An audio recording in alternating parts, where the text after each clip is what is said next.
Hello बच्चों, कैसे हो आप लोग? अच्छे होंगे बेटा। बेटा पिछले वीडियो में मैंने आपको पढ़ाया था जयशंकर प्रसाद जी का चैप्टर है आपका ममता। ठीक है बेटा, यूपी बोर्ड 10th क्लास के लिए। तो चैप्टर बेटा मैं आपका पहले ही पढ़ा चुकी हूँ और आज मैं आपके लिए लेकर के आई हूँ ममता चैप्टर के अभ्यास प्रश्न। ठीक है बेटा, तो हम जान लेते हैं आज ममता चैप्टर के अभ्यास प्रश्न। ठीक है बेटा, अभ्यास प्रश्न समझने के लिए पहले आप ममता चैप्टर को समझेंगे और उसके बाद अब इसके अभ्यास प्रश्न जानेंगे। तो पहले ये वीडियो देखने से पहले आप उस चैप्टर को देखेंगे और उसकी संपूर्ण व्याख्या समझ लेंगे, तब यहाँ पर इसके अभ्यास प्रश्न आप ठीक से समझ पाएंगे। ठीक है, तो देखते हैं ममता के अभ्यास प्रश्न। दिए गए गद्यांशों पर आधारित प्रश्नों के उत्तर दीजिए। दिए गए गद्यांशों पर आधारित प्रश्नों के उत्तर दीजिए। देखते हैं। रोहतास दुर्ग के प्रकोष्ठ में बैठी हुई युवती ममता सोड़ के तीक्ष्ण गंभीर प्रवाह को देख रही है। ममता विधवा थी। उसका यौवन सोड़ के समान ही उमड़ रहा था। मन में वेदना, मस्तक में आंधी, आंखों में पानी की बरसात लिए वह सुख के कंटक सहन में विकल थी। वह रोहतास दुर्ग के मंत्री चूड़ामण की अकेली द्वैता थी। फिर उसके लिए कुछ अभाव होना असंभव था, परंतु वह विधवा थी। हिंदू विधवा संसार में सबसे तुच्छ निराश्रयी प्राणी है। देखो, हिंदू विधवा संसार में सबसे तुच्छ निराश्रयी प्राणी है, तब उसकी विडंबना का कहाँ अंत था। ठीक है बेटा, अब हम इसके क्वेश्चन देख लेते हैं। पहला क्वेश्चन क्या हो जाता है इसका? उपर्युक्त गद्यांश का संदर्भ लिखिए। इसका संदर्भ कैसे लिखोगे बेटा? प्रस्तुत गद्यांश हमारी पाठ्यपुस्तक हिंदी के गद्य खंड के जयशंकर प्रसाद कृत ममता शीर्षक से उद्धृत है। आ गया समझ में? क्या हो जाएगा इसका आंसर? एक बार फिर से सुन लो। प्रस्तुत गद्यांश हमारी पाठ्यपुस्तक हिंदी के गद्य खंड के जयशंकर प्रसाद कृत ममता शीर्षक से उद्धृत है। आगे समझ में? ये इसका आंसर हो जाएगा आपका। अगला देखते हैं क्वेश्चन बेटा इसका। अगला क्वेश्चन क्या हो जाएगा इसका? देखते हैं अगला क्वेश्चन। गद्यांश के रेखांकित अंश की व्याख्या कीजिए। अब बेटा हम इसके गद्यांश के रेखांकित अंश की व्याख्या देख लेते हैं। बेटा वैसे मैं इसकी व्याख्या आपको सारे चैप्टर की ही समझा चुकी हूँ, ठीक है, फिर भी मैं आपको बता देती हूँ। देखो, प्रस्तुत गद्यांश में जयशंकर प्रसाद जी कहते हैं कि ममता एक विधवा स्त्री थी। ठीक है, ममता एक विधवा स्त्री थी। उसका यौवन सोन नदी के समान ही उमड़ रहा था। जिस प्रकार से सोन नदी का तीक्ष्ण प्रवाह दिखाई दे रहा था, उसी प्रकार से ममता का यौवन सोन नदी के समान ही उमड़ रहा था। उसके मन में वेदना थी। वेदना कहेंगे बेटा दुख। ठीक है, उसके मन में दुख था। मस्तक में अनेकों प्रकार की आंधियां चल रही थीं। आंखों में आंधियों का मतलब मस्तक में आंधी उठना का बेटा अर्थ क्या हो गया? अनेकों प्रकार के विचार। ठीक है, तो उसके मस्तक में अनेकों प्रकार के विचार उमड़ रहे थे। आंखों में पानी की बरसात लिए हुए सुख के कांटे के समान सैया में व्याकुल थी। आगे समझ में? यह हो जाता है बेटा आपका रेखांकित अंश की व्याख्या। सुख के कंटक, सुख रूपी कांटे के समान शयन में विकल थी, यानी कि व्याकुल थी। हो गया क्लियर? समझ में आ गया? ये आपका रेखांकित अंश का की व्याख्या हो जाती है। अगला क्वेश्चन देख लेते हैं। एक बार फिर से बता दूं बेटा, इसका एक बार फिर से देख लो। इसका आंसर क्या हो जाएगा? प्रस्तुत गद्यांश में जयशंकर प्रसाद जी कहते हैं कि ममता एक विधवा स्त्री थी। उसका यौवन सोड़ नदी के प्रवाह के समान ही उमड़ रहा था। उसके मन में दुख, मस्तक में अनेकों प्रकार के विचार उमड़ रहे थे और उसकी आंखों में पानी की बरसात हो रही थी। वह सुख अर्थात उसके लिए संपूर्ण सुख होते हुए भी वह कांटे के समान शैया पर व्याकुल हो रही थी। आगे समझ में? यह रेखांकित अंश की व्याख्या हो जाती है। क्यों व्याकुल थी? क्योंकि वह एक विधवा स्त्री थी। ठीक है, आगे समझ में? अगला क्वेश्चन देखते हैं बेटा। अगला क्वेश्चन क्या हो जाएगा? देखो अगला क्वेश्चन क्या है? ममता कौन थी? उसकी क्या स्थिति थी? सॉरी, ये क्वेश्चन बेटा आपका छूट गया। उपर्युक्त गद्यांश में हिंदू विधवा की स्थिति कैसी है? उपर्युक्त गद्यांश में हिंदू विधवा की स्थिति कैसी है? तो इसका आंसर कैसे लिखोगे बेटा? इसका आंसर लिखोगे बेटा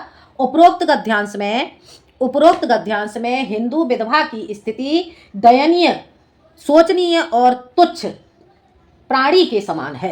ठीक है, तुच्छ प्राणी के समान। तुच्छ कैसे किसे कहते हैं बेटा? छोटे प्राणी के समान। ठीक है, देखते हैं इसका आंसर। एक बार फिर से समझ लो इसका आंसर। उपर्युक्त गद्यांश में हिंदू विधवा की स्थिति दयनीय, शोचनीय, तुच्छ और उस प्राणी के समान बताई गई है जिसे कोई आश्रय नहीं देना चाहता। वह तरह तरह के दुखों को सहन करती रहती है। आगे समझ में? वह तरह तरह के दुखों को सहन करने के लिए विवश हो जाती है। हो गया क्लियर? एक बार फिर से बेटा ठीक से इसका समझ लेते हैं आंसर। उपरोक्त गद्यांश में हिंदू विधवा की स्थिति दयनीय, शोचनीय, तुच्छ और उस प्राणी के समान बताई गई है जिसे कोई आश्रय देने के लिए तैयार नहीं होता, अर्थात आश्रय नहीं देना चाहता है। वह तरह तरह के दुख सहन करने के लिए विवश हो जाती है। आगे समझ में? ये आपका इसका आंसर हो जाता है। अगला, ममता कौन थी, उसकी क्या स्थिति थी? ठीक है, अगला क्या हो जाएगा?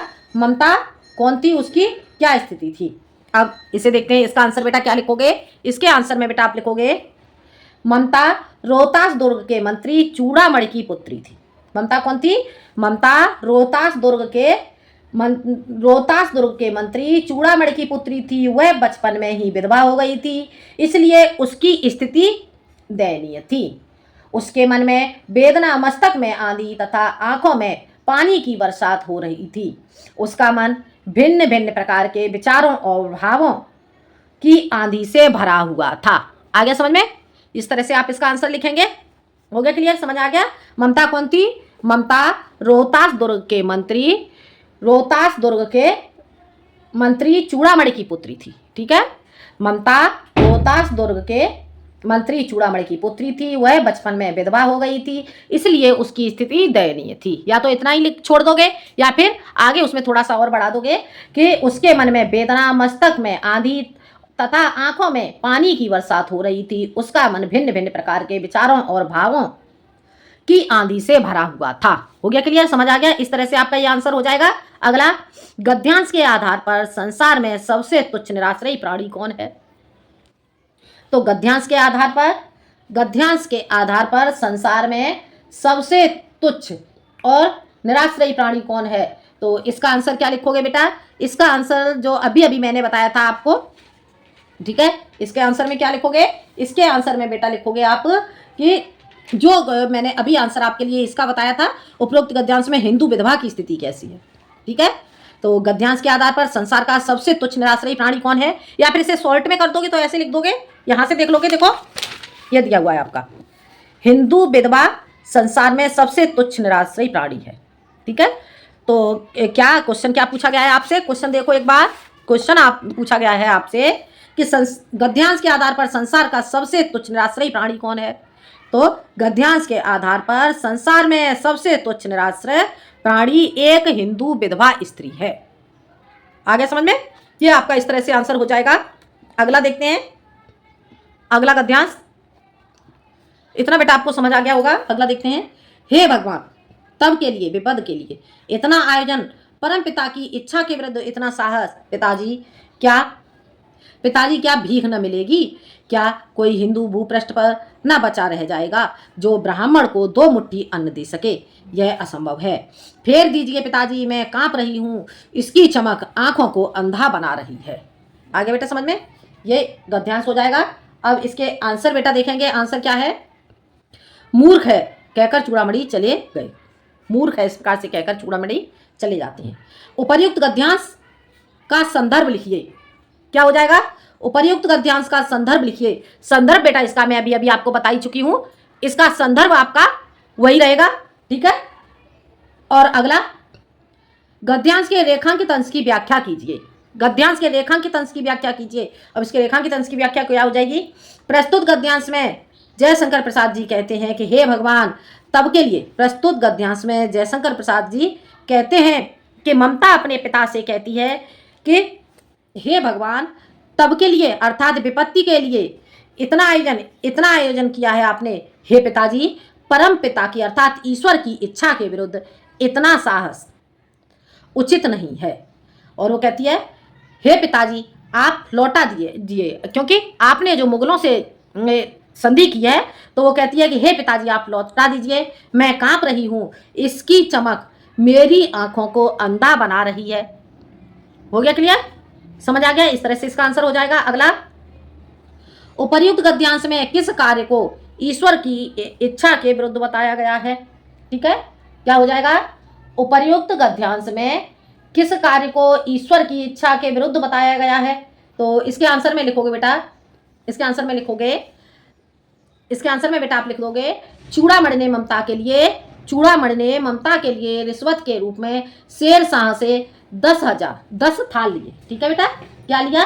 चूड़ामणि ने रिश्वत के तौर पर शेरशाह से 10 थाल लिए थे। ठीक है, और 10 थाल लिए। देखो, प्रस्तुत उपर्युक्त गद्यांश में किस कार्य को ईश्वर की इच्छा के विरुद्ध बताया गया है? तो इसमें लिखोगे बेटा, प्रस्तुत गद्यांश में चूड़ामणि ने ममता के लिए रिश्वत के रूप में शेरशाह से 10 थाल सोने के लिए थे, जिसने अपने पिता का यही कार्य ममता को परमात्मा अर्थात ईश्वर की इच्छा के विरुद्ध लगा। ठीक है, यही कार्य ममता को ईश्वर की इच्छा के विरुद्ध लगा। ठीक है, क्योंकि ममता का यह विश्वास था कि जो कुछ भी घटित होता है वह ईश्वर की इच्छा से ही घटित होता है। आगे बेटा समझ में? ये आपका इस तरह से आंसर हो जाएगा। अगला, अपने पिता का कौन सा कृत्य ममता को ईश्वर की इच्छा के विरुद्ध लगा? ये भी बेटा आपका आंसर वही हो जाएगा। कौन सा कृत्य बुरा लगा? जो उसके पिता ने शेरशाह से जो 10 थाल ले लिए थे। ठीक है, जो मैंने अभी आपको आंसर बताया, यही इसका आंसर हो जाएगा। ममता ने अपने पिता से क्या कहा? ममता ने अपने पिताजी से कहा कि हे पिताजी, आप इसे लौटा दीजिए, मैं कांप रही हूं और इसकी चमक मुझे अंधा बना रही है। आ गया समझ में? ये आपका इसका आंसर हो जाएगा। ठीक है, ये गद्यांश आपको बेटा समझ में आ गया होगा। अगला देखते हैं, अगला क्या हो जाता है। अगला गद्यांश बेटा हम देख लेते हैं। देखो, गला सूख रहा है, साथी छूट गए हैं, अश्रु गिर पड़ा है, इतना थका हुआ हूँ, इतना कहते कहते हुआ व्यक्ति धम से बैठ गया और उसके सामने ब्रह्मांड घूमने लगा। स्त्री ने सोचा, यह विपत्ति कहाँ से आई? उसने जल दिया, मुगल के प्राणों की रक्षा हुई। वह सोचने लगी, सब विधर्मी दया के पात्र नहीं, मेरे पिता का वध करने वाले आतताई घृणा से उसका मन विरक्त हो गया।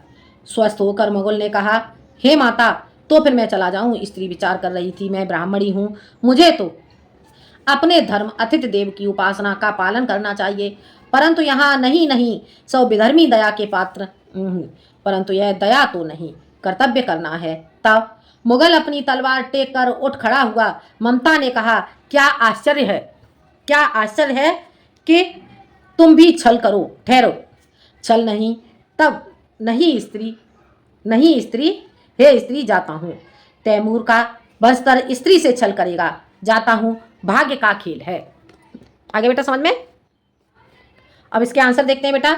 उपर्युक्त गद्यांश का संदर्भ लिखिए। तो उपर्युक्त गद्यांश का जो संदर्भ है, संदर्भ बेटा मैं आपको पहले बता चुकी हूँ। गद्यांश के रेखांकित अंश की व्याख्या कीजिए। तो रेखांकित अंश की व्याख्या देख लेते हैं बेटा। देखो, रेखांकित अंश की व्याख्या क्या कहते हैं जयशंकर प्रसाद जी? प्रस्तुत गद्यांश में जयशंकर प्रसाद जी कहते हैं कि सब विधर्मी अर्थात जो सब अत्याचारी होते हैं वे दया के पात्र नहीं होते। मेरे पिता का वध करने वाले हे मुगल आतताई, मैं तुमसे घृणा करती हूँ, मेरा मन घृणा के कारण अत्यधिक विरक्त हो गया है। आ गया समझ में? यह आपका रेखांकित अंश की व्याख्या हो जाएगी। स्त्री किस धर्म का पालन करने के विषय में विचार कर रही थी? स्त्री किस धर्म के पालन के विषय में विचार कर रही थी? तो इसका आंसर क्या लिखोगे? स्त्री अतिथि देवो भव धर्म के पालन के विषय में विचार कर रही थी, अर्थात अतिथि का स्वागत करने के। ठीक है, अतिथि देवो भव। देखो यहाँ पे आपको बताया गया है, देखो इस गद्यांश में, अतिथि देवो भव। ठीक है, तो स्त्री किस धर्म के पालन के विषय में विचार कर रही थी? तो इसका आंसर क्या हो जाएगा? स्त्री अतिथि देवो भव धर्म के पालन के विषय में विचार कर रही थी। ममता ने किसकी उपासना का पालन किया? ममता ने अतिथि देवो भव की उपासना का पालन किया। ठीक है, छल नहीं, तब नहीं, स्त्री, जाता हूँ। तैमूर का बंस्तर स्त्री से छल करेगा, यह वाक्य किसने कहा और क्यों? तो छल नहीं, तब नहीं, स्त्री, जाता हूँ। तैमूर का बंस्तर स्त्री से छल करेगा, यह वाक्य किसने कहा? यह वाक्य हुमायूं ने कहा। ठीक है बेटा, आगे समझ में क्या कहा? एक बार फिर से देख लो बेटा, इसका आंसर ठीक तरह से समझ लो। छल नहीं, तब नहीं, स्त्री, जाता हूँ। तैमूर का बस्तर स्त्री से छल करेगा। ठीक है, स्त्री से छल करेगा, यह कथन हुमायूं द्वारा ममता से कहा गया। यह कथन हुमायूं ने ममता से कहा, क्योंकि तैमूर कुछ भी कर सकते हैं परंतु किसी स्त्री के साथ छल कभी नहीं कर सकते। ठीक है, ये यहाँ पर देखो, यहाँ पर उसने जो हुमायूं है, हुमायूं ने कहा छल नहीं, तब नहीं स्त्री जाता हूँ, तैमूर का वंशधर स्त्री से छल करेगा, जाता हूँ। ठीक है, तो ये वाक्य किसने कहा था? ये वाक्य हुमायूं ने कहा था। किससे कहा था? ममता से। ठीक है, छल नहीं तब नहीं स्त्री जाता हूँ, तैमूर का वंशधर स्त्री से छल करेगा, यह वाक्य हुमायूं ने कहा था। और उसने हुमायूं ने कहा था क्योंकि हुमायूं ने ममता से यह कथन इसलिए कहा क्योंकि हुमायूं ने कहा तैमूर वंशी कुछ भी कर सकते हैं परंतु किसी स्त्री के साथ छल नहीं कर सकते। आ गया समझ में? हो गया क्लियर? समझ आ गया बेटा? तो ये आपका इसका आंसर हो जाता है। अगला देखते हैं।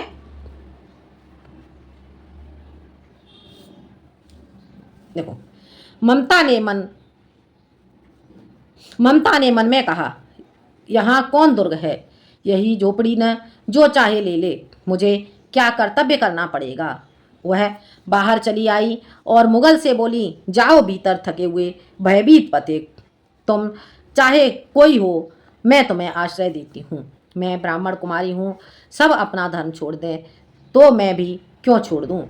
मुगल ने चंद्रमा के मंद प्रकाश में वह महिमामय मुखमंडल देखा। उसने मन ही मन नमस्कार किया। ममता पास की टूटी हुई दीवार में चली गई। भीतर थके पथिक ने झोपड़ी में विश्राम किया। ठीक है बेटा, अब देखते हैं इसका क्वेश्चन देख लेते हैं। उपर्युक्त गद्यांश का संदर्भ लिखिए। ये क्वेश्चन बेटा मैं आपको पहले ही बता चुकी हूँ। ठीक है, ये क्वेश्चन आप कर ही लोगे। गद्यांश के रेखांकित अंश की व्याख्या कीजिए। ठीक है, तो इसका आंसर देखते हैं। गद्यांश के रेखांकित अंश की व्याख्या कीजिए। प्रस्तुत गद्यांश में जयशंकर प्रसाद जी कहते हैं कि मुगल ने चंद्रमा के मंद प्रकाश में, मुगल ने अर्थात मुगल कौन था वहां पर? हुमायूं। तो मुगल शासक हुमायूं ने चंद्रमा के मंद प्रकाश में वह महिमा से युक्त मुखमंडल देखा। उसने मन ही मन उसे नमस्कार किया, अर्थात उसने मन ही मन ममता को नमस्कार किया। आ गया समझ में? ममता ने मुगल को क्यों आश्रय दिया? ठीक है, ममता ने मुगल को क्यों आश्रय दिया? ठीक है, तो इसका आंसर कैसे लिखोगे? देखो यहां से देख लो। मुझे अपना कर्तव्य करना पड़ेगा। वह ममता ने अपना कर्तव्य पूर्ण करने के लिए मुगल को आश्रय दिया।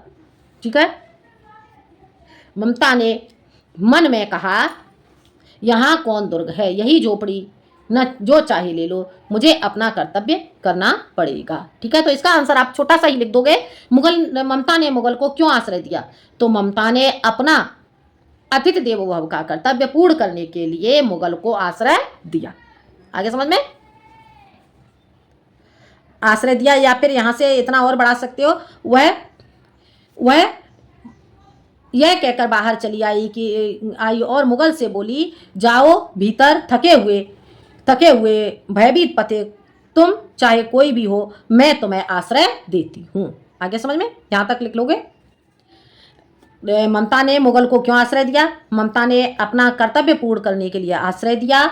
ममता ने अपना कर्तव्य पूर्ण करने के लिए मुगल को आश्रय दिया। वह यह कहते हुए बाहर चली आई कि हे मुगल तुम भीतर जाओ। यह कहते हुए बाहर चली आई, तुम भीतर जाओ, भीतर थके हुए भयभीत पथिक, तुम चाहे कोई हो, मैं तुम्हें आश्रय देती हूँ।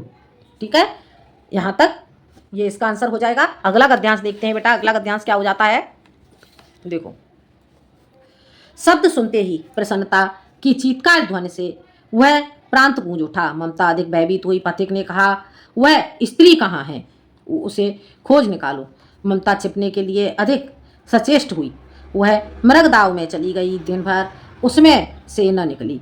संध्या में जब उन लोगों के जाने का उपक्रम हुआ तो ममता ने सुना, पथिक घोड़े पर सवार होते हुए कह रहा है, हे मिर्जा, उस स्त्री को मैं कुछ दे न सका, उसका घर बनवा देना, क्योंकि मैं विपत्ति में यहाँ विश्राम पाया था।